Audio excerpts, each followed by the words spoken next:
Assalamualaikum warahmatullahi wabarakatuh. Perkenalkan, nama saya Aziza Safira, NIM 2018 012064, akan mempresentasikan penerapan sistem K3 di produksi bahan kimia.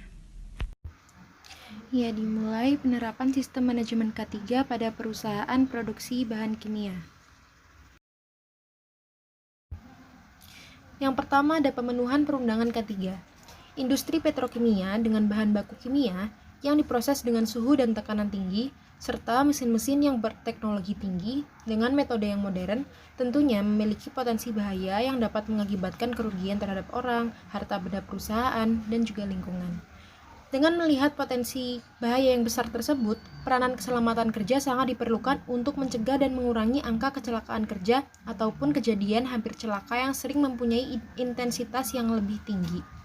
Dengan maksud untuk memperkecil permasalahan negatif yang ada, maka berbagai upaya harus dilakukan agar tujuan keselamatan dan kesehatan kerja dapat tercapai.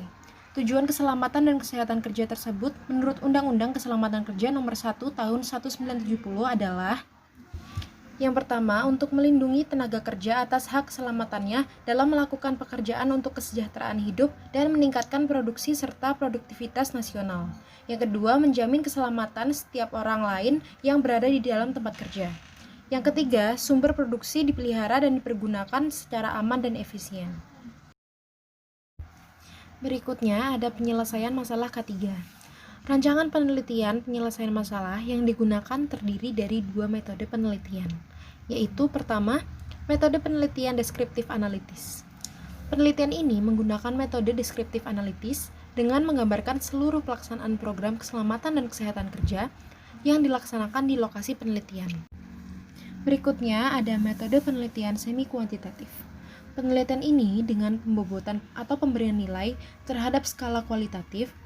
Pada metode penelitian kualitatif, penelitian semi kuantitatif bertujuan untuk menghasilkan ruang lingkup atau skala peningkatan yang lebih luas dari yang dihasilkan oleh penelitian secara kuantitatif, tetapi tidak sampai menilai secara akurat atau nilai sesungguhnya seperti yang dilakukan dalam penelitian kuantitatif. Berikutnya ada partisipasi proses konsultasi.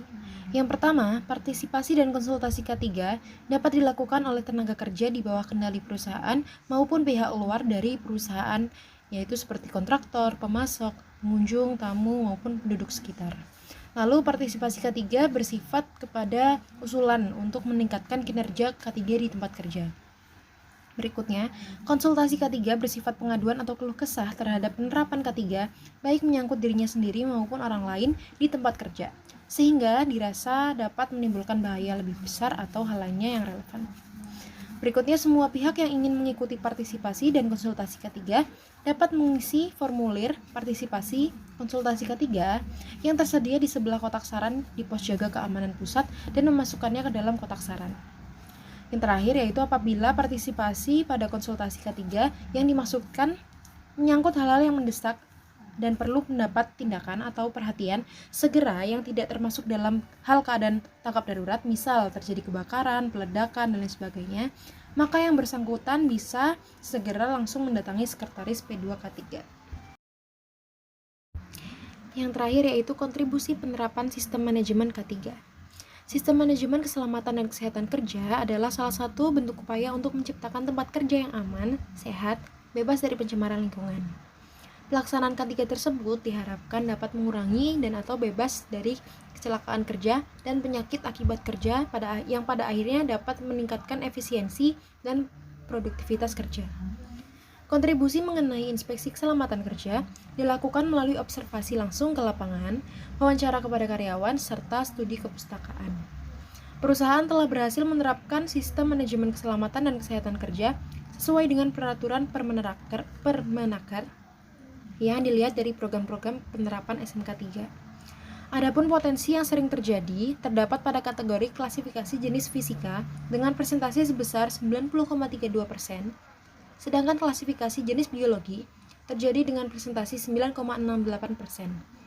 Kategori bahaya fisika ini merupakan bahaya-bahaya yang dapat menyebabkan gangguan seperti kebisingan, getaran, radiasi, pencahayaan yang terjadi pada potensi bahaya jatuh, terpleset, terkena panas tinggi, tertimpa benda, dan tangan tergores hingga tangan terjepit.